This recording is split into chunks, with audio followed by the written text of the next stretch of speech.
Picture this. You're huddled in the corner of a dank stone cell beneath Rome's amphitheatre, 73 BC. Iron shackles have chewed your wrists raw. Overhead, the deafening roar of 50,000 voices shakes the air as gladiators fight and bleed for the crowd's amusement.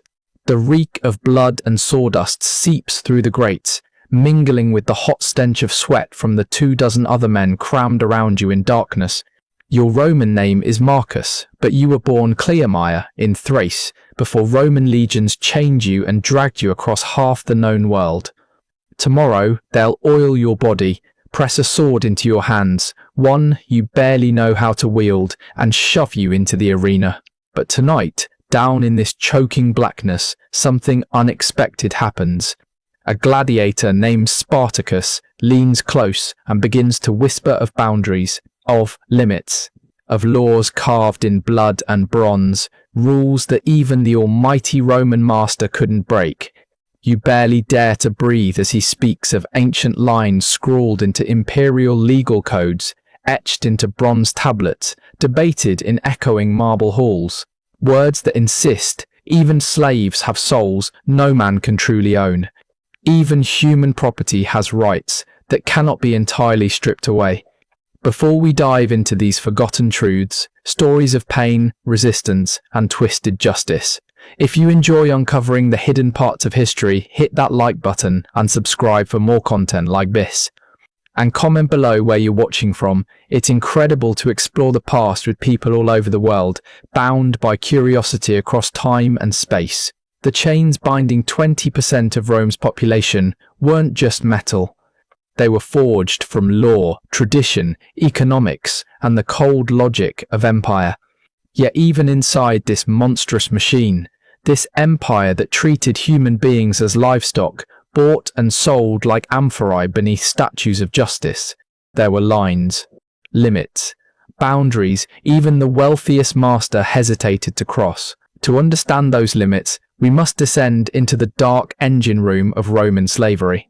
Not as moral tourists, but as forensic historians, digging through crumbling laws, broken stone, and twisted logic to see how human bondage really worked. What we'll find challenges everything we think we know about absolute power and the fragments of dignity it couldn't quite erase. By the 1st century BC, Rome had become a slave-making machine. Every military conquest fed it. When Pompey crushed the pirates of Sicily in 67 BC, he sold 20,000 captives in a single day on Delos. When Caesar butchered his way through Gaul, 1 million Celts were slaughtered and another 1 million were sold in chains. Rome's heartbeat was the rhythm of slave markets, the crack of whips, the shuffle of bare feet on polished stone. Walk through any wealthy Roman household, and slaves were everywhere.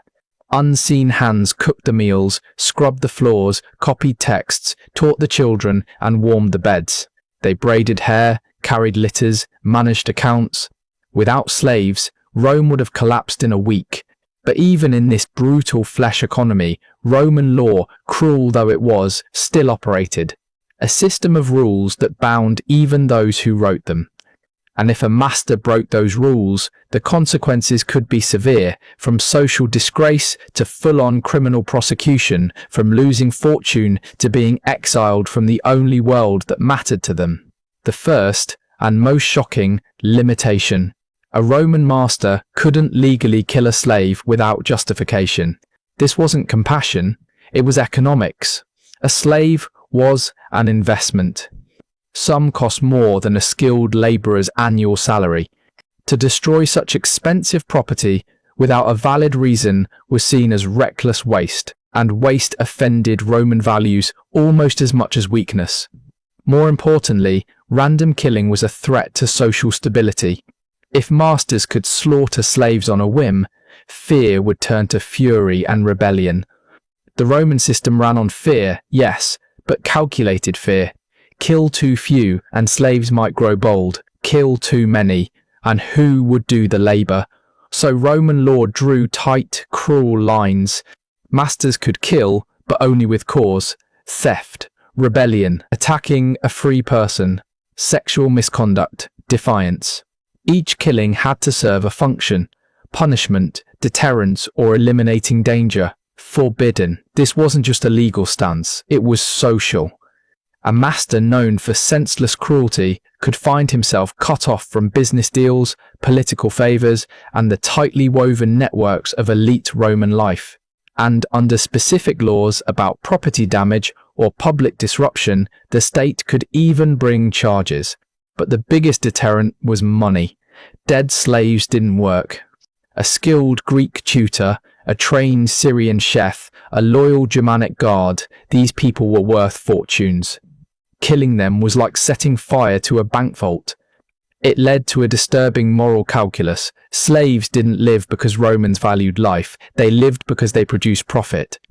A cook might be spared, a ditch digger, not so much. The law didn't protect people, it protected things. But since slaves were things, they earned a perverse kind of safety from that very status. The second major boundary, religion. In Rome, religion wasn't personal. It was public duty, a performance of loyalty to the gods and the state. Slaves were expected to take part in household rituals, in civic festivals, in the sacred calendar of Roman life. But they couldn't be forced to betray their own core spiritual beliefs or commit acts that violated the deepest taboos of their native traditions. This wasn't spiritual freedom. It was pure pragmatism. Slaves ripped from their homelands, torn from families, stripped of language and identity, needed something to hold on to just to stay sane. And for many, religion was that anchor. A slave who could whisper prayers in his own tongue, honor the festivals of childhood, or simply believe his God still watched, was less likely to fall into despair, less likely to revolt, less likely to choose suicide. Roman masters learned the hard way. Forcing full religious conversion often broke slaves so completely they became useless. A Celtic druid made to sacrifice to Jupiter might obey outwardly but rot inside, growing lifeless and unproductive. A Jewish scribe told to eat pork might starve rather than defile himself. A Germanic warrior forced to praise Mars over Woden might channel that rage into bloodshed. So, Roman law adapted, a compromise formed not out of mercy but pure calculation. Slaves had to take part in public religion. That was non-negotiable. Public rites, civic rituals, household gods, those upheld loyalty and social order. But what slaves did in private, that was left alone. In hidden corners of Roman homes, strange scenes unfolded. A Celtic girl leaving offerings to her triple goddess behind a curtain. A Jewish cook quietly lighting Sabbath candles at dusk. A German guard whispering to Odin before sparring. An Egyptian scribe sketching protective hieroglyphs on scraps of papyrus. All of this happened while they still bowed publicly to Jupiter, Minerva, and Mars. Masters who crushed this thin sliver of spiritual privacy often paid the price. Desperate slaves made poor workers, or dangerous ones. Some took their own lives rather than defile their gods. Others transformed their devotion into vengeance, seeing their bondage as a holy war between their gods and Rome's.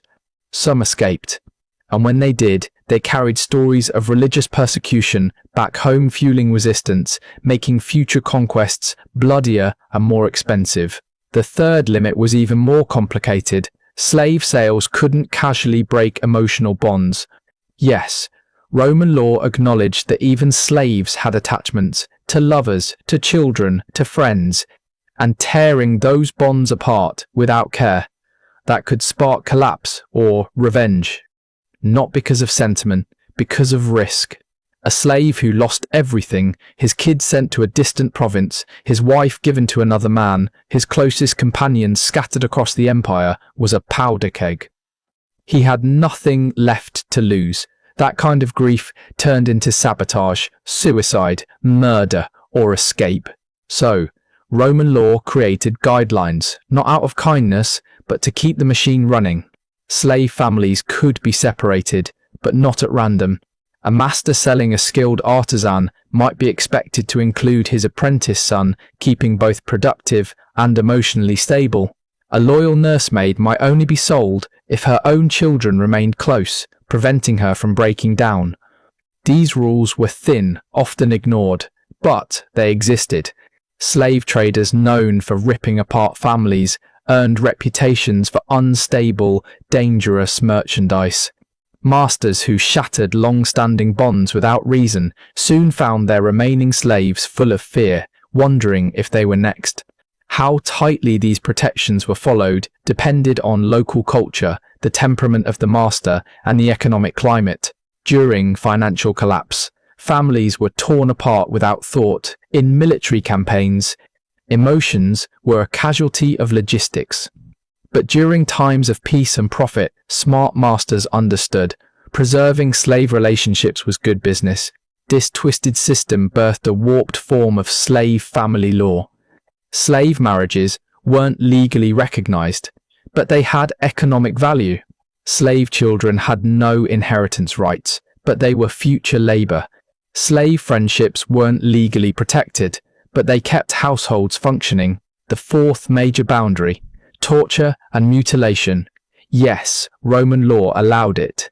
Slaves could be tortured for confessions, punished for crimes, or branded for escape attempts. But this violence had limits. It had to be useful. Sadistic violence, off limits. Torture had rules. It had to match the offense. It had to serve a goal: extracting truth, enforcing discipline, or marking defiance. And it had to preserve the slave's ability to work. You could brand a runaway with "fug" across the forehead, fugitivus, but you couldn't mutilate them into uselessness. Why? Because the economy came first. These limits were enforced through the same tools that constrained slave killing: social pressure, financial cost, and occasional legal threat. A master known for brutal excess was pushed out of elite circles. Damaging valuable slaves wasn't seen as cruelty. It was seen as stupidity. Romans prized self-control.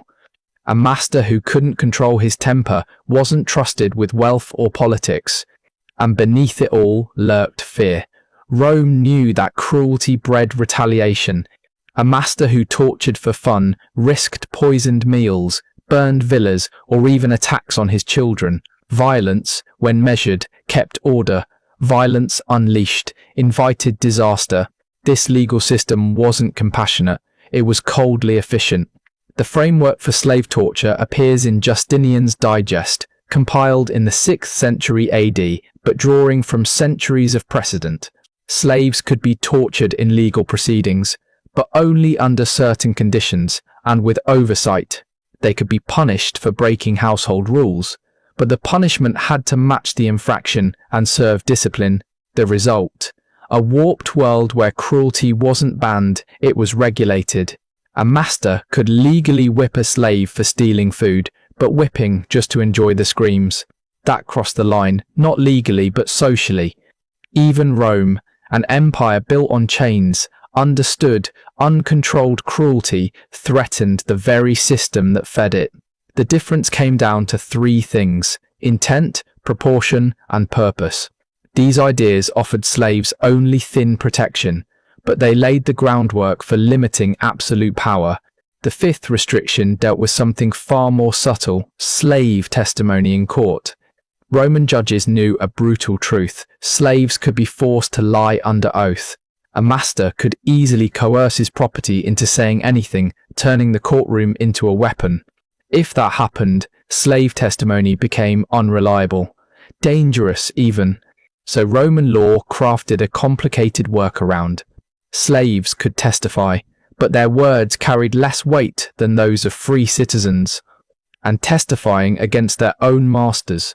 That was allowed only under extreme conditions: treason, murder, or crimes threatening the state itself. These limits were enforced both legally and socially. Masters suspected of coaching their slaves found their reputations damaged. Judges started discounting their testimony in future trials. Courts also developed ways to catch lies, separating slaves during questioning, comparing their statements for rehearsed patterns. This restriction served many functions. It stopped masters from using slaves to frame rivals. It acknowledged that tortured slaves would say anything to stop the pain, and it subtly recognized that justice needed a layer of independence between the witness and the accused. But that protection, still full of holes. Slaves couldn't easily testify against their masters, but could be tortured for testimony about their master's enemies. Their words carried less legal weight, but if they were found lying or giving weak answers, they could be punished brutally. Roman law shielded slaves from certain abuses while leaving them vulnerable to others. The sixth limit wasn't written into law, it was economic. Masters couldn't waste slave labor in ways that hurt the broader economy or clashed with community expectations. This was enforced through social pressure, not statutes, ostracism, boycotts, and exclusion from elite circles. Roman life was a constant race for wealth, prestige, and alliances. A master who squandered skilled labor, neglected slave health, or used slaves in tasteless ways would be quietly cut off from the networks that powered elite survival. This was especially important when it came to skilled and intellectual slaves. If you owned a Greek philosopher, a Syrian doctor, or a master metalworker, society expected you to use them properly, sending a brilliant physician to dig trenches. That was like scrubbing floors with vintage wine, burning priceless sculptures for heat. The social consequences were subtle but crushing. People stopped lending you money. Invitations disappeared.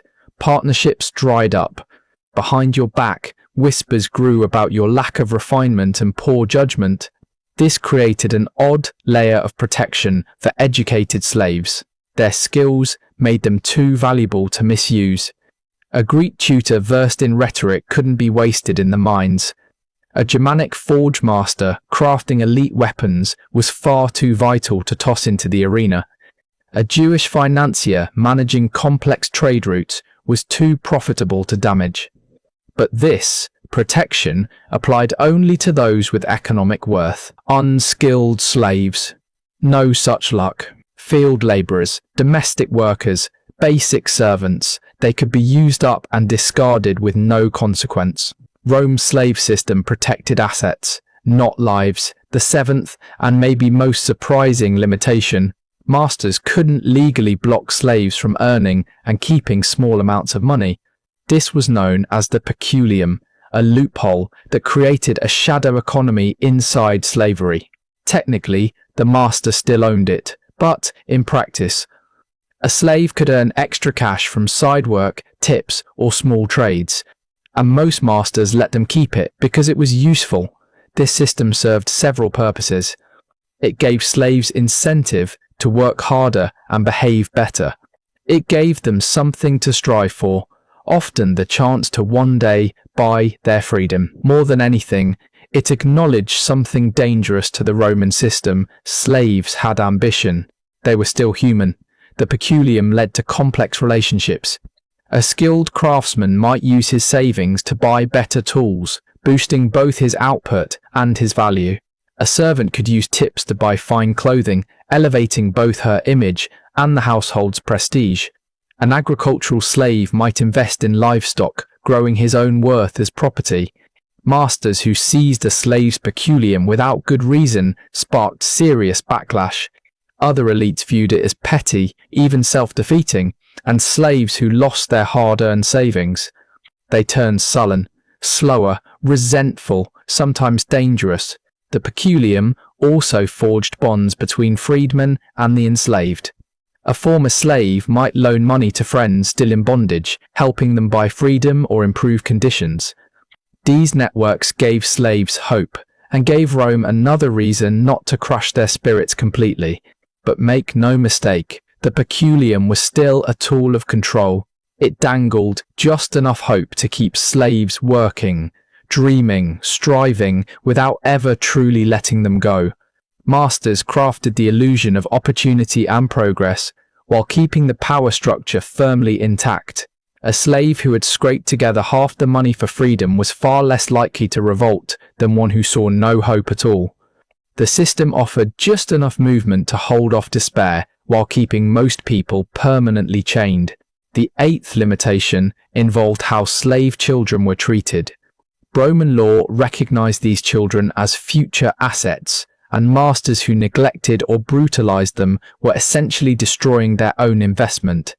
Romans also understood that kids raised under constant savagery often became dangerously unstable adults, posing threats to household safety and productivity. Slave children couldn't be worked like grown men, couldn't be punished the same way, and needed a minimum of care to survive to working age. These protections were thin. Slave children still faced forced separation, sexual abuse, and training for lifelong servitude, but some limits on their treatment existed simply for practical reasons. Roman ideals around family also shaped this. Romans valued certain aspects of childhood, and a household seen as abusive, even towards slave children, could draw social backlash. Masters who built reputations for cruelty toward the young risked losing their standing in the community.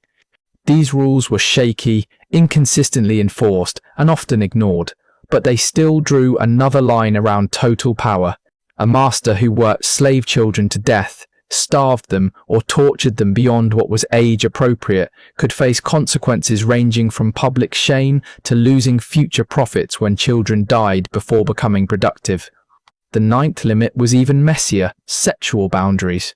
Roman sexual culture ran on honor, status, and expectations of proper conduct, even between masters and slaves. Roman men were expected to be sexually dominant, with no legal barriers to penetrating anyone of lower status. But they were also supposed to maintain standards that matched their rank as family heads and elite citizens.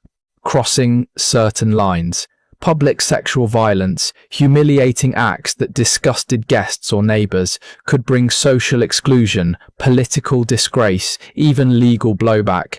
Masters could legally rape their slaves, but they couldn't do it in ways that clashed with Roman virtue. Elite Roman men had to manage their sexual lives with discretion and a sense of decorum, even when exercising brutal power.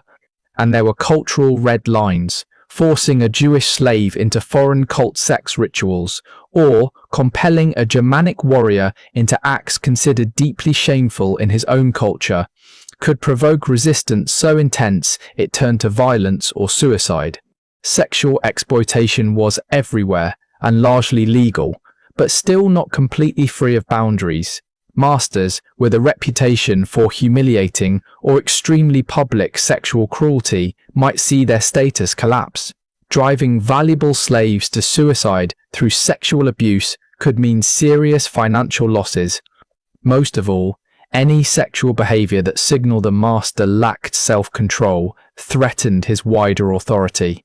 These sexual restraints were small and rarely enforced, but they showed even absolute power had cultural lines that couldn't be crossed without fallout.